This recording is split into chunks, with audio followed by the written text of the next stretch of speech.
오늘은 주님을 버린 베드로라는 제목으로 여러분과 은혜를 나누고자 합니다. 주님을 버린 베드로.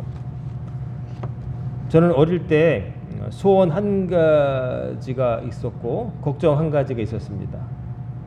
소원 한 가지는 뭐냐면은 성경으로만 봤던, 읽었던 그 예수님을 제가 직접 한번 눈으로 보면 얼마나 좋을까.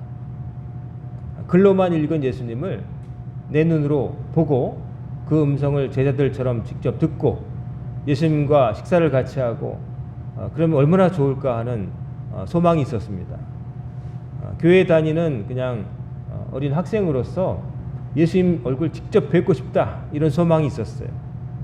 여러분도 예수님을 다시 진짜 눈으로 뵐 수 있다면 얼마나 좋겠어요? 근데 그 소망의 이면에는 뭐가 있었냐면 걱정이 있었어요. 그 걱정이라 하면 뭐냐면은 예수님을 믿겠느냐 아니면 예수님을 버리고 살겠느냐, 예수님 믿고 죽을래, 예수님 안 믿고 살래라고 내가 박해를 받는다면 나는 예수 믿고 죽겠다고 말할 수 있는 사람인가 하는 것에 대한 두려움이 있었어요. 왜냐하면은 그 고등학교 때 그 한 신학생 전도사님과 함께 읽은 책이 일본의 엔도 슈사쿠의 침묵이란 책이었어요. 유명한 그 기독교 문학이죠. 엔도 슈사쿠의 침묵. 일본에 카톨릭이 들어갔을 때 일본의 많은 권력자들이 때로는 카톨릭을 이용하기도 했어요. 왜냐하면 카톨릭 국가에서 포르투갈이나 스페인에서 무기를 그 대포 같은 걸 무기를 주고 또 이제 거래를 했거든요. 포교 활동을 자유롭게 하는 대신에 천주교를 개종하면은 당신들에게 이런 것들을 주겠다, 서양 문물을 주겠다 이렇게 거래를 했거든요. 그래서 천주교 신자가 된 일본의 그런 권력자들도 있었어요. 요즘 나오는 어떤 영화 속에도 뭐 이렇게 반영되어 있는데 일본의 임진왜란 때 우리나라에 왔었던 외장 중에 하나는 카톨릭 교인이었어요.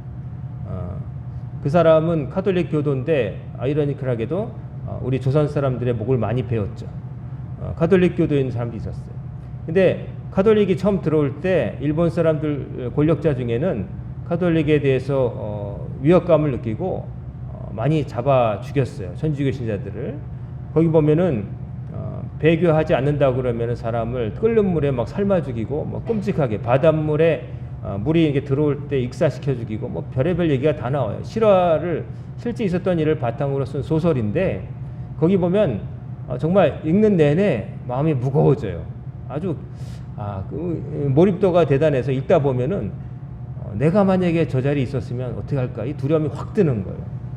나중에 스토리는 여러분 책을 사서 읽어보시든지 그러시기 바래요. 꼭 한번 읽어보면 좋을 건데 그 사춘기 시절에 그 책을 교회 그 학생부에서 같이 읽고서 많은 고민이 되더라고요. 내가 지금 그런 상황에 처하면 나를 물에 삶아 죽이고 또 익사시켜 죽이고 물론 위협 앞에서 나는 끝까지 주님을 믿는다고 할 수 있을까? 그 소설에 보면은 예수님의 얼굴이 그려진 접시 같은 것을 밟고 지나가라. 그러면 배교한 것으로 알고 살려주겠다 하거든요. 그래서 그것을 밟고 지나가는 사람이 있고 또 밟지 않고 끝까지 난 예수 믿겠다 해서 죽은 사람도 있는 이야기가 나와요. 그걸 보고 얼마나 충격을 받았는지 교회는 다니지만 항상 마음속에는 두려움이 생기는 거예요.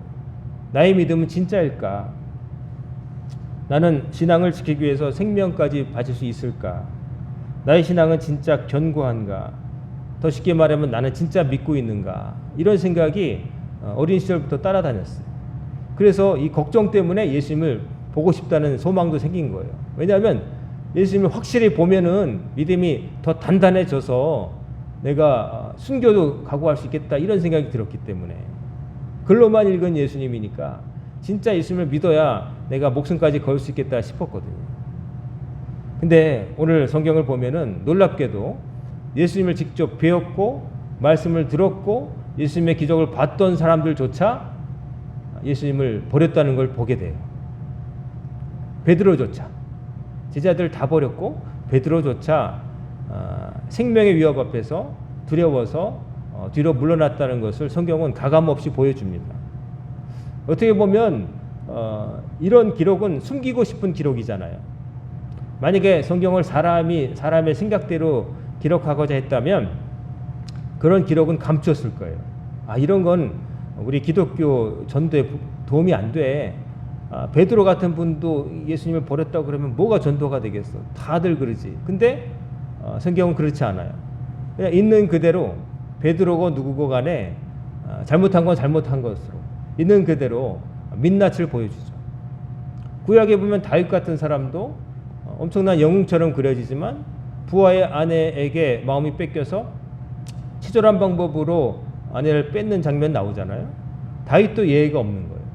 베드로도 예외가 없는 거예요. 사람의 기록들은 보통 미화하기 쉬워요. 어떤 사람을 높이기 위해서 그 사람의 모자란 부분을 감추고 지워요. 그리고 세상의 역사는 승자의 기록이라서 승리한 쪽을 멋있게 묘사하고 진 쪽은 아주 역적, 그럴 만한 망할 만한 사람이었다는 쪽으로 몰아가죠. 하지만 그게 다는 아니라는 것을 우리가 요즘은 좀 알죠. 패자 입장에서 다시 볼 때는 다른 게 있겠구나. 오늘 주님을 버린 베드로가 예수님을 버린 이야기를 보게 됩니다. 예수님께서 6월절 만찬을 마치시고 너희 중에 하나가 나를 팔 것이다 그런 말씀도 하시고 지제들의 발도 씻기시고 그 다음에 식사를 마치신 다음에 겟세마네에서 기도하시잖아요. 기도하실 때 예수님은 당신의 시간이 얼마 남지 않았던 걸 아시고 제자들에게 나를 위해 기도해 달라고 그런 말씀도 하셨어요. 근데 제자들은 한 시간도 깨어있지 못하고 예수님이 내려와 보시면 잠자고 예수님이 또 내려와 보시면 또 잠자고 3번이나 그렇게 한 다음에 예수님께서 이제 대제사장이 보낸 군사들이 있는 걸 알고 이제 됐다, 쉴 때가 됐다 하시면서 순순히 끌려가시죠.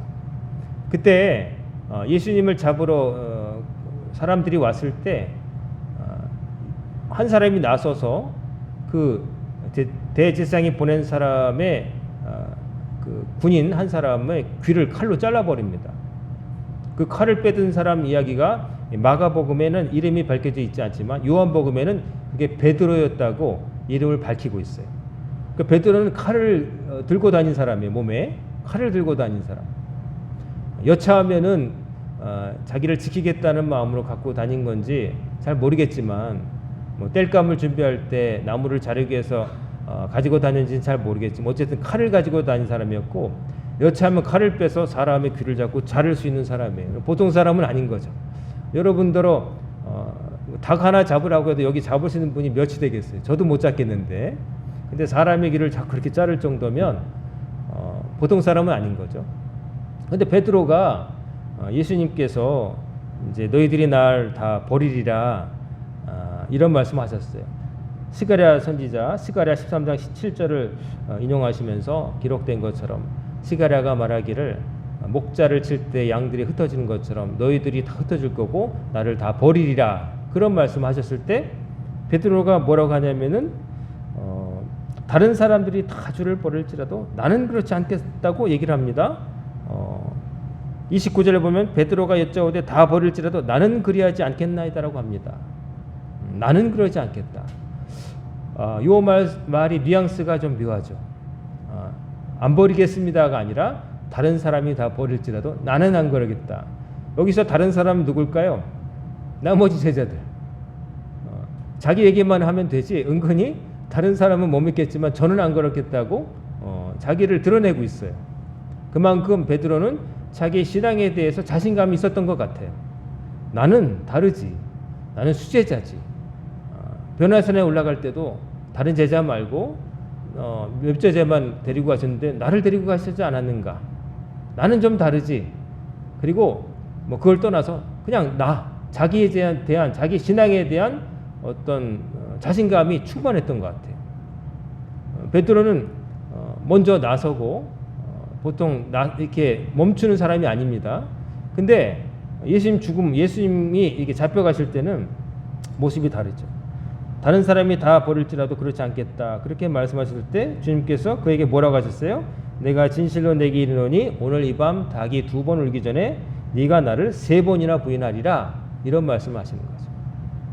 이 베드로, 자기의 믿음에 대해서 아주 자신감이 충만하 있는 베드로를 향해서 네가 다른 사람은 몰라도 너는 안 버리겠다고 그러지, 그런데 너는 나를 3번이나 부인할 거야. 닭이 2번이나 울기 전에 3번이나 부인할 거다. 3번이나 주님을 모른다고 한다는 건 뭡니까? 3번이라는 거는 실수 혹은 어떤 우발적인 게 아닌 거예요. 한 번은 어쩌다가 2번까지도 어쩌면, 하지만 3번까지 똑같이 했다는 건 뭐냐면 그거는 확실한 거예요. 우리가 뭐 할 때 승부를 가릴 때도 3-3번 하자 뭐 그런 말 하잖아요. 3-3번. 3번은 우연이 아닙니다. 확실한 겁니다. 3번이나 그랬다는 거. 정말 그렇게 안 된다고, 나는 절대로 주님을 안 버린다고 얘기를 했었죠. 얘기를 했었는데 막상 사람들이 잡으러 왔을 때 나서 가지고 그 한 사람의 귀를 잡아 자를 정도로 나서긴 했지만 결국 그는 두려웠어요. 정말 이런 일이 닥치는구나. 우리 주님이 잡혀가시는구나. 그래서 예수님 잡혀가실 때 어떻게 합니까? 멀찍이서 따라서 대제사장의 집 뜰 안까지 들어가서 아랫 사람들과 함께 불을 쬐더라. 54절에 그렇게 돼 있죠. 멀리 좀 떨어져서 예수님 잡혀가시고 나머지 제자들은 뭐예요? 아예 다 튄 거예요. 다 도망간 거예요. 그냥 방관한 거예요. 주님 끌려가실 때 우리도 잡아가라 외쳤다는 기록이 한마디도 없습니다. 베드로는 그나마 저항하려고 칼을 한번 휘두르긴 했지만 예수님께서 요한복음에 보면 귀를 다시 붙여주시죠. 그 귀 잘린 사람의 이름까지도 말구라는 이름으로 드러나면서 귀를 붙여주시고 이 사람들 두고 나 한번 잡아가라 해가지고 예수님 잡혀가실 때 베드로는 멀찍이 들어가서 대제사장의 그 집들 안까지 들어가서 거기에 이제 모인 아랫 사람들과 함께 불을 쬐면서 군중 속의 한 명처럼 행동한 거죠. 예수님의 제자가 아니라 그냥 구경 나온 사람처럼 슬며시 섞여가지고 어떻게 되나 보게 된 것이죠. 어떻게 되나. 우리 주님이 끌려가시긴 했는데 이대로 끝나나? 이게 마음에 미심적인 마음이 있는 거죠. 그래서 끌려갔는데 거기서 우리가 알다시피 예수님은 거기서 말도 안 되는 재판 아닌 재판값을 받으시고 재물을 받으시고 또 침뱉음을 받으시고 막 이제 매도 맞으시고 그렇게 되는 거죠. 자, 예수님께서 그 대제사장의 안뜰에서 이런 수모를 당하시고 이런 모욕을 당하실 때에 베드로는 이제 서 있다가 아랫뜰에 있는데 하필이면 대제사장의 여종 하나가 와서 베드로가 불 쬐게 있는 걸 보고 알아보는 거예요. 그러면서 쳐다보면서 67절에 너도 나사렛 예수와 함께 있었도다. 당신도 저 나사렛 예수와 함께 있었던 사람이 있잖아요. 여기 갑자기 아는 척을 하는 거예요. 이 여종이 예수님과 제자들이 다닐 때 어디서 봤나 봐요. 성전에서 가르칠 때 봤든지 어쨌든 그래서 알아보는 거예요. 어두운 밤이었지만 그러나 정확하게 알아보는 거예요. 그러니까 베드로가 화들짝 놀라면서 뭐라 그래요? 나는 내가 말하는 것이 무엇인지 알지도 못하고 깨닫지도 못하겠노라.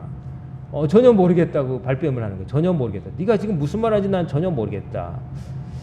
예수님 앞에서 다른 사람이 다 버릴지라도 나는 그러지 아니하겠나이다 라고 말했던 사람의 태도하고 너무나 다르죠. 어떻게 이럴 수 있을까 싶을 정도죠. 하지만 그만큼 두려웠던 겁니다. 베드로도 인간이었기 때문에 두려웠던 겁니다. 나도 죽을 수 있겠어. 나도 고문당할 수 있겠어. 이런 공포가 들어오니까 그냥 모르겠다고, 네가 무슨 말하는지 모르겠다고 하면서 앞들어 피신해 나가요. 근데 그 여종이 집요하게 그를 보고 곁에 서 있는 자들에게 다시 이르되 이 사람은 그 도당이라 하되, 다시 옆에 있는 사람들한테 이제는 아저씨 저 사람 저 예수라는 사람하고 함께 다니는 한패예요 라고 옆 사람에게 또 얘기를 하기 시작한 거예요. 큰 목소리로. 그러니까 그 소리 듣고 어떻게 말합니까? 베드로가 저주하며 맹세하되 나는 너희가 말하는 이 사람을 알지 못하노라. 저주하며 맹세했다는 건 뭐냐면 내 손에 장을 지져. 절대로 난 저 사람하고 한패가 아니야. 나 갈릴 사람 아니야. 근데 말투에서 아마 갈릴리 행색이나 이 어투에서 갈릴리 냄새가 풍겼을 거예요. 왜냐하면 사투리가 있었을 테니까. 저 북쪽 갈릴리 말이 예루살렘 말하고 물론 똑같은 뭐 말을 썼겠지만 그러나 억양이라는 게 다른 거잖아요. 우리도 충청도, 경상도, 강원도, 전라도 다른 것처럼 이게 행색도 그렇고 이 억양 같은 게 갈릴리 사람이라는 걸 알아보고 얘기하는데 또 모르겠다고 이번에 아주 저주하며 맹세하며 너희가 말하는 이 사람을 알지 못한다. 이제는 이 사람 즉 저 예수님을 모른다고까지 얘기하는 거예요. 이게 수제자의 모습일까요? 조금 전까지 다른 사람은 몰라도 나는 그러지 않겠다고 말했던 사람의 말이라고는 믿겨지지 않는 거예요. 근데 이게 베드로가 했다는 얘기를 정확하게 성경은 밝히고 있어요. 베드로가 했다. 다른 사람도 아니고요. 그냥 따라다녔던 그냥 추종자 중에 한 명이 아니라 베드로. 베드로가 어떤 사람이에요? 3년 동안 예수님과 동고동락하면서 예수님이 행하신 기적도 봤고 그랬던 사람 아니에요? 근데 이 사람이 이렇게 무너지는 거예요. 너무나 쉽게. 뭐 앞에서? 죽음의 공포 앞에서. 자기에게 닥칠 고난 앞에서 이렇게 사람이 한 번에 그냥 한 방에 가는 거예요. 그 자신했던 믿음은 어디로 가고 칼을 빼들어서 예수님을 지키겠다고 저항하던 그 모습은 어디로 가고 지금은 예수를 모른다고까지 얘기하는 거예요. 그러나 베드로가 주어자 명사되 너희가 모르겠다. 그때 닭이 곧 두 번째 울었다 하는 구절이 삽입되어 있습니다. 첫 번째 언제 울었는지는 마가복음에서 빼뜨리고 있는데 요한복음 보면은 이제 두 번째 울었다는 게 두 번째 질문 다음에 있었어요. 한 번이 울었는데 그때 베드로가 인식을 못했다가 마지막으로 이렇게 세 번 부인하고 나서 꼭 끼어 하는 닭소리가 들리니까 그때 그 닭소리와 함께 예수님께서 하신 말씀이 생각났다는 거예요. 네가 닭이 두 번 울기 전에 나를 세 번이나 모른다고 할 것이다. 그래서 베드로가 어떻게 그 일을 생각하고 울었더라. 근데 운 게 훌쩍훌쩍 운 게 아니고요. 원래 원문은 통곡했다고 돼 있습니다. 통곡했다. 그래서 예루살렘에 가보면은 이스라엘 가보면은 베드로 통곡교회라는 교회가 있어요. 아예 베드로가 닭 우는 소리를 듣고 울었다는 것을 기념해서 지은 베드로 통곡교회를 제가 재작년에 우리 지방에서 성지순례 갔을 때 봤어요. 베드로 통곡교회. 그 교회 마당 안뜰에 가보면은 그 여종 하나가 베드로한테 당신 저 갈릴 사람하고 한 패지라고 물었을 때 베드로가 무슨 소리냐고 하면서 소스라치면서 이렇게 부인하는 모습을 형상화한 그 청동상이 있었어요. 제가 여러분에게 그때 다 보여드렸어요. 여성이 이렇게 가리키는데 베드로가 아니다 이러면서 모른 척하는 거. 그 청동상이 그 안뜰에 있어요. 베드로는 이렇게 예수님을 모른다고 한 것이죠. 자, 우리는 이 베드로의 모습을 보면서 마음이 무거워집니다. 베드로 같은 사람도 이랬다는 거. 실망스럽죠. 실망스럽고 실망을 넘어서 우리는 또 이런 생각 드는 거죠. 내가 그 자리에 있었으면 난 더 했어. 안뜰까지 쫓아가지도 못했어.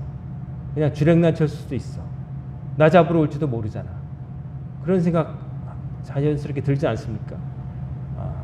베드로의 그 자신감이 이렇게 한꺼번에 무너진 걸 보면서 인간의 자신감이라는 게 저렇게 저다지도 약한 것인가 이런 생각을 하게 되는 것이죠. 그러면 두려워지는 거죠. 나라면 저 자리에 내가 있었으면 나는 달랐을까? 나는 더 했다는 거죠. 그러면서 우리는 마음이 무거워지는 거죠. 베드로 한 사람의 배신이 아니라 나도 그 자리에 있으면 다르지 않았겠다는 생각이 확 드는 거죠. 그러면서 우리도 자연스럽게 드는 생각이 나는 진짜 주님을 따르는 제자로서 사는가? 나는 내가 믿는 이 신앙에 모든 것을 걸고 있는가? 이런 생각이 자연스럽게 생기게 돼야 정상이겠죠. 남의 일이고 베드로는 그랬어 하고 팔짱 낄 게 아니라 베드로 같은 분도 저랬으면 나는 어떻게 할까? 이런 생각이 드는 것이죠. 그 베드로의 자신감. 다른 사람은 다 버릴지라도 나는 안 그러겠다고 얘기했잖아요. 그게 얼마나 교만한 말이었는가. 지키지 못할 말. 우리가 살아가면서 나는 절대 안 그래 막 이런 말 하잖아요. 나는 절대 안 그래. 근데 절대란 말은 없는 것 같아요. 절대라는 게 아니라 나중에 사람이 바뀌기도 하거든요. 요즘 여러분 정치 돌아가는 걸 보시면 뭐 어느 편이 옳다 그걸 말하는 게 아니라 어느 한 편에 서 있다가 자기에게 공천권을 안 주면 하루아침에 그 당을 나와서는 반대편 당으로 가는 걸 보게 되죠. 그거 보면서 우리는 무슨 생각을 합니까? 자연스럽게 드는 건 저 사람 왜 저 당에 원래 있었어? 이런 생각하게 되는 거죠.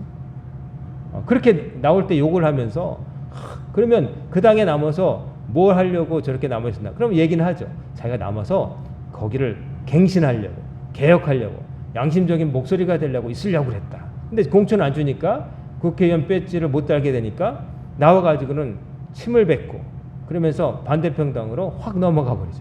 그러니까 저 사람은 이제까지 살아온 뭐 반대평당을 욕하면서 살아왔던 그 모든 과정이 뭐였을까 의심하게 되는 거죠. 절대 나는 이러면서 원수처럼 얘기했다가 그냥 자기의 어떤 이해관계 득실에 따라서 그렇게 획가닥 바뀌는 사람을 보면 참 실망스럽고 이렇게 해서 잘 드러났다 이런 생각도 듭니다. 저런 사람들은 분명히 본색이 드러나야 그런 나라의 큰 일을 하는 자리에서 떨려나겠구나, 사람들이 제대로 알겠구나 하는 생각이 드는 거죠. 어쨌든 분명한 것은 위기 때에 진짜가 드러난다는 겁니다. 위기 때 진짜 모습이 드러난다. 평소에는 몰라요. 평소에는 다 신사숙녀 같아요. 평소에는 다 줄을 지켜요. 줄을 서서 순서를 지켜요. 근데 뭐 전쟁이 난다, 먹을 것이 떨어졌다 그러면 사람들이 새치기를 하고 이제 막 사재기를 하고 훔치기도 하고 그렇게 되는 거죠. 우리가 우리 신앙을 되돌이켜 볼 때 우리의 신앙은 진짜일까? 제가 어릴 때 가졌던 소박한 그 두려움, 목숨을 걸고 믿음을 지켰던 사람들과 그렇지 못한 사람들의 이야기를 보면서 나는 어느 편에 설 사람인가에 대한 생각들, 우리가 잊어버리고 그냥 살 수 있지만 그러나 우리가 그 질문 앞에 답을 할 수 있어야 된다고 저는 생각합니다. 그런 질문 앞에서 마음이 무거워지지만 외면하고 지나갈 일이 아니라 맞닥뜨려서 나는 과연 어떻게 할 것인가를 한번 생각해 봐야 된다고 생각해요. 제가 언젠가 꿈을 꾸는데 꿈속에 그런 꿈을 꿨어요. 꿈에 나라가 이상하게 변해가지고 악한 사람들이 정권을 잡은 다음에 교회에 쳐들어와서는 저한테 총을 들이대면서 예수를 부인하면 살려준다는 거예요. 목사인 저한테. 그리고 교인들이, 성도들이 같이 있는 거예요. 그러고 있을 때 꿈속이지만 정말 그 실감 났어요. 꿈속에서는 그게 꿈이라는 걸 모르잖아요. 그때 생각이 났어요. 죽을 때가 됐구나. 성도들 앞에서 죽을 때가 됐구나 생각하면서 그 성도들을 보면서 하염없이 울었어요. 꿈속인데 얼마나 울었는지 이제 끝이 나는구나. 그러면서 가족들 생각도 나고 별 생각도 나는데 그러나 내가 목사로서 우리 성도들한테 주님을 바라보며 살아야 된다고 그렇게 설교했건만 내가 비겁하면 안 되지. 주님께서 가신 마지막 그 길을 나도 따라가야지 하면서 이제 죽는 쪽을 택하면서 탁 그냥 눈물을 콸콸 흘리다가 깨어났어요. 그러니까 깨어난 다음에 한동안 멍하더라고요. 실제로 그런 일을 겪었던 꿈속에서는 그게 꿈인지 모르니까요. 그때 그 생각, 그 아찔했던 순간, 정말 그런 일을 당하면 어떻게 할 것인가. 그때 꿈속에서 정말 별 생각이 다 나더라고요. 막 죽을 수 있을까? 우리 성도들 앞에서 내가 믿음을 지키면서 본이 될 수 있을까? 그런 생각을 하면서 꿈을 꿨던 적이 있어요. 여러분, 주님을 배반한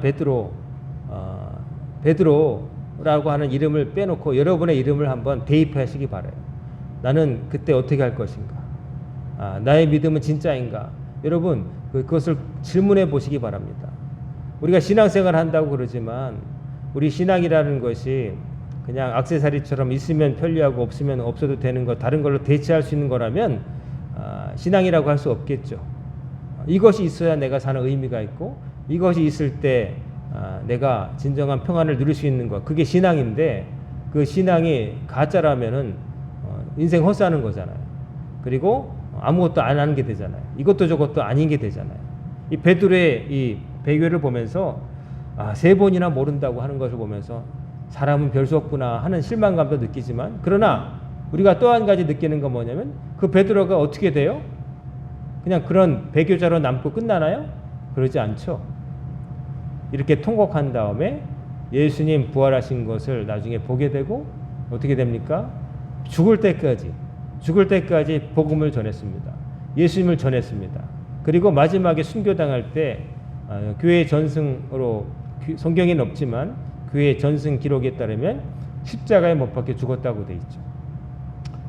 바울과 달리 바울은 로마 시민권자였기 때문에 십자가라고 하는 잔인한 형틀에 묶어 죽지 않고 참수형을 당했다고 그러죠. 단번에 목이 잘려서 고통하는 시간이 적었는데 이 베드로는 유대인이었기 때문에 십자가형을 받았는데 십자가 달릴 때 내가 어찌 우리 주님과 똑같은 자세로 죽을 수 있겠는가? 그래서 거꾸로 매달려서 죽었다는 거죠. 그 예수 마지막에 베드로는 그렇게 갔다는 거예요.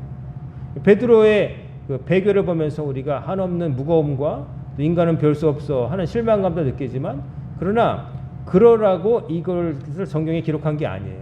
성경의 기록자 마가는 왜 기록했을까요? 그 베드로가 이 마가복음을 기록한 마가는 베드로의 제자였어요. 이 마가는 스승이신 베드로가 그런 배교를 했지만 그러나 그 마지막은 그와 같지 않았다는 것을 남기고 싶었던 거예요.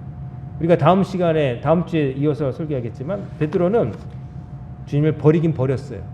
하지만 그런 자기를 버리지 않으신 예수님을 생각하고 다시금 정신을 차리고 죽기까지 충성했어요. 그래서 죽을 때까지 복음을 전했고 순교까지 당한 거예요. 주님을 버렸지만 당신이 주님이 자기를 버릴 줄 알면서도 자기를 버리지 않으신 그 은혜가 감사해서 이때 통곡하고 울고 그 다음에 예수님 부활을 체험한 다음에 온 몸을 다 바쳐서 진짜 예수님의 수제자답게 살았던 사람이 바로 베드로였어요. 여러분 처음은 베드로처럼 그렇게 될 수도 있지만 그러나 마지막은 달라야 될 줄 믿습니다. 우리의 신앙이 진짜인지를 점검해 봐야 되는 거예요. 세상에 다 진짜라고 그러지만 진짜라고 막 대놓고 말하는 것들이 가짜일 때가 많아요. 어디 식당을 가보면은 원조 할머니집 옆에 보면 찐 할머니집 뭐 몇 년부터 가면 다 진짜래요. 그 중에 진짜는 하나겠죠. 어쩌면 진짜 처음에 생긴 거는 이미 폐업했을지도 모르는 거고 그런 거 붙어 있는 데일수록 요즘은 가기가 싫어져요. 그렇죠? 저렇게 강조하는 건 아니니까 저렇게 말하는 것 같다는 생각도 들고 다 진짜라고 얘기하지만 가짜가 너무 판을 쳐요. 요즘은 특별히 그 가짜들이 자기를 드러낼 수 있는 통로가 너무도 많아요. 요즘은 뭐 텔레비에서도 나오고 라디오에서도 나오고 인터넷에서도 나오고 뭐 길을 가다가 보기도 하고 가짜들이 너무 많아요. 가짜인데 진짜인 척하면서 사람들을 꿰는 거죠. 그 가짜들 속에서 여러분과 저는 진짜가 될 줄 믿습니다. 진짜로 해야죠. 가짜가 되려면 왜 시작합니까? 진짜가 되야죠. 주님께서 살라고 하신 그 삶의 길이 나를 하나님께로 이끄는 유일한 통로됨을 여러분 확실히 믿고 그 삶을 살기 위해서 지불해야 될 때로는 힘든 대가를 여러분 두려워하면 안 됩니다. 제대로 살고 있구나 하고 느끼셔야 돼요. 이 세상이 사는 게 너무 편하고 좋으면 이상한 거예요. 세상은 하나님 뜻과는 다르게 흘러갈 때가 많기 때문에 인간의 욕망이나 욕심에 따라 흘러가기 때문에 여러분과 저는 어떻게 보면 그것을 거슬러 올라가는 사람이잖아요. 이 흘러가는 대로 몸 맡기면 너무 편해요. 근데 거슬러 올라가는 건 너무나 힘든 거예요. 잔잔하게 흐르는 강물도요. 수영 아무리 잘해도 흘러가는 강물을 역으로 헤엄쳐서 올라가는 사람은 거의 없어요. 그럴 수 없어요. 물고기가 아니라면 거의 힘들어요. 근데 이 흘러가는 데다 맡기면 저절로 상류에서 하루로 떠내려가는 건 일도 아닌 거예요. 근데 우리가 사는 세상이 그런데 하필이면 그 물의 흐름이 올바른 쪽으로 흐르지 않고 잘못된 쪽으로 흐르고 있다는 게 문제인 거죠. 그 속에서 여러분과 저는 역류하도록 선택을 받은 거예요. 너희들은 다 그럴지라도 그렇게 살지 말아라. 그렇게 살라고 여러분을 뽑으셨고 여러분이 그렇게 살겠다고 길을 떠나신 거예요. 그러니까 예수 잘 믿기 위해서는 지불해야 될 대가가 있어요. 예수 잘 믿기 위해서는 때로는 눈앞에 보이는 이익도 마다해야 돼요. 또 나에게 있는 어떤 편안함도 마다하고 일부러 번거롭고 수고로운 길을 택하기도 해야 되는 거예요. 근데 그런 것들 다 빼고 차 떼고 포 떼고 그냥 편안한 대로 나 중심으로 적당히 즐기면서 하겠다. 그러고서도 이 세상을 역류해서 주님 나라 갈 수 있다면 얼마나 좋겠어요. 근데 값어치가 없는 것이죠. 그냥 가만히 있어도 되는 것이 무슨 소중한 게 되겠어요. 다 이 세상에 값어치 있는 것들은 사람의 공이 들어가고 힘이 들어가고 수고와 땀이 있을 때 소중한 것이 생기잖아요. 잡초를 보세요. 물 안 주고 비료 안 줘도 막 자라는데 그건 먹을 수 없잖아요. 근데 우리가 먹어야 되는 것들 쌀, 뭐 보리, 뭐 감자 다 손이 가잖아요. 그냥 저절로 되지 않잖아요. 돌 골라주고 잡초 뽑아주고 울타리 쳐주고 뭐 그래야 되잖아요. 소중한 것들을 그냥 공짜로 얼렁뚱땅 얻겠다고 하는 생각 가지면 안 되는 거예요.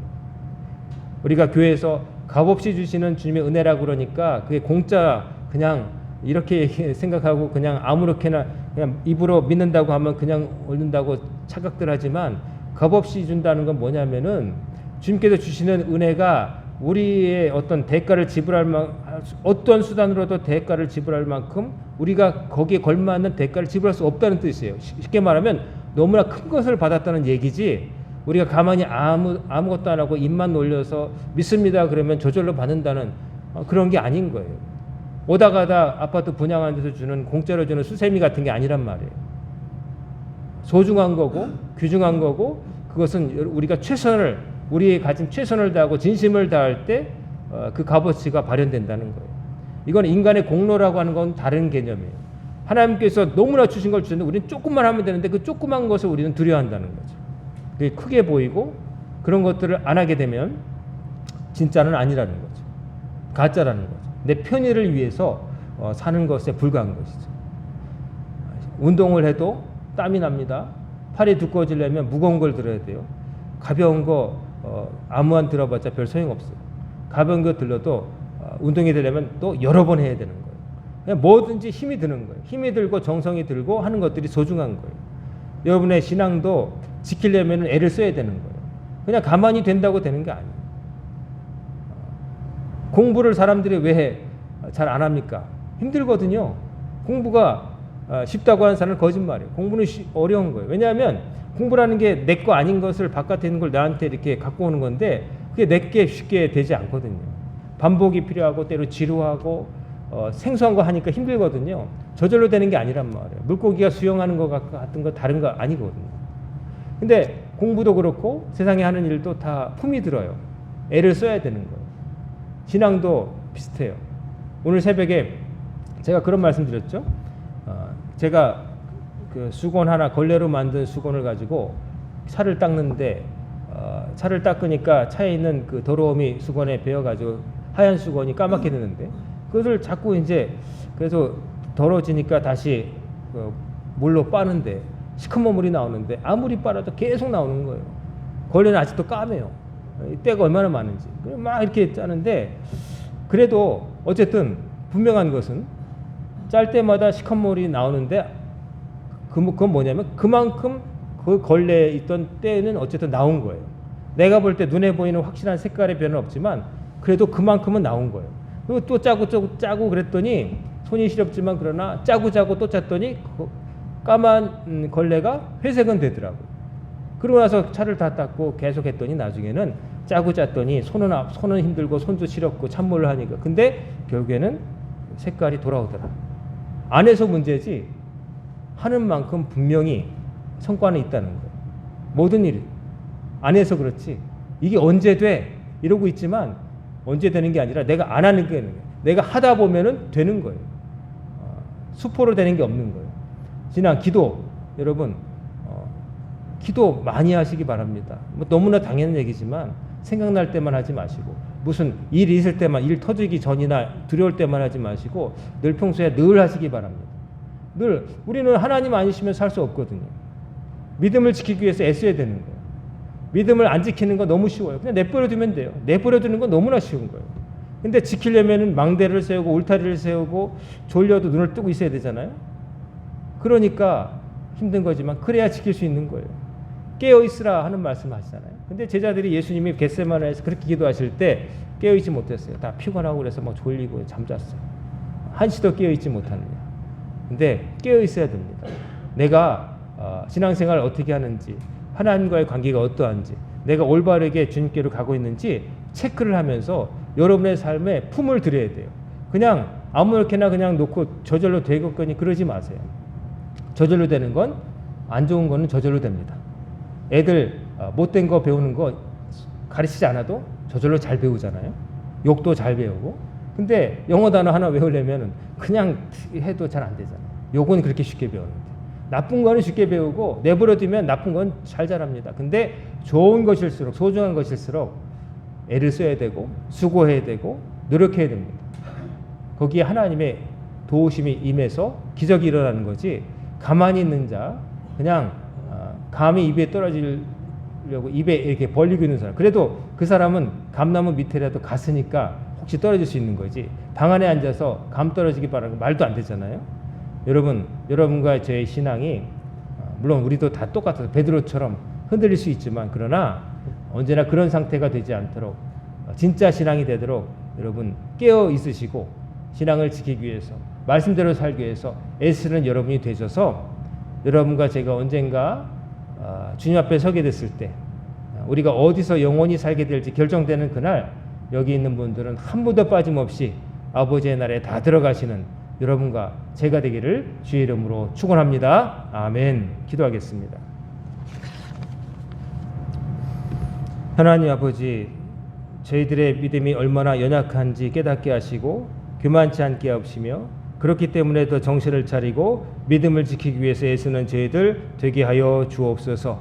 베드로가 주님을 버렸지만 주님은 그를 버리지 아니하셨고 그 버림받지 않은 베드로가 각성하고 회개하여서 주의 말씀을 평생 전하며 살았던 것처럼 저희들이 한때 약했지만 그러나 약한 상태로 남아있지 않게 하시고 다시금 진짜 믿음을 향해서 노력을 경주하게 하시고 하나님의 은혜를 받고 믿음이 온전해질 수 있도록 언제나 주님께서 보살펴 주옵소서.